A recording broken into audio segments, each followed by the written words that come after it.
Het Wierauwroeneman vaker zoals raak op het klaverblad. Dus kwam Rijkswaterstaat in augustus met maatregels. Ze waren de begrijps tekstkarendel zetten en kwamen een onderzoek naar de kwaliteit van het asfalt. Er is toch blijken dat daar niet mis mee is. Toch zal de dijkbeheerder nou oor asfalt ombrengen.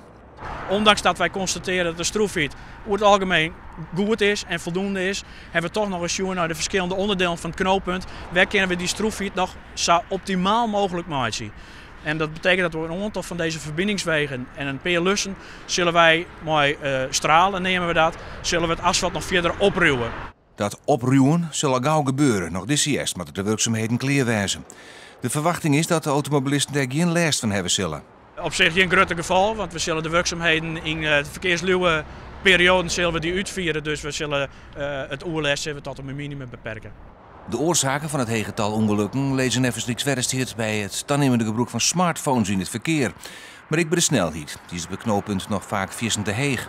Verleden weekend is op het knooppunt hier is door de politie de snelheid meten en er zijn weer tal van bekeuringen uitgekregen.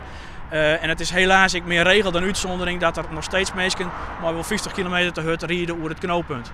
De maatregels die Rijkswaterstaat neemt hebben nevens gewoon automobilisten geen doel. Jan Willem de Wilde met het vlakbij het klaverblad en vindt dat er structureel wat mis is met het klaverblad. Er is een maatregel getroffen om de snelheid te verlagen naar 100 kilometer, maar dat is maar een noodmaatregel. Uiteindelijk zijn de invoegstroken en de uitvoegstroken veel te kort. Die zouden verlengd moeten worden. Maar dat was al bekend bij de constructie van het klaverblad. Wat werd er al bekend?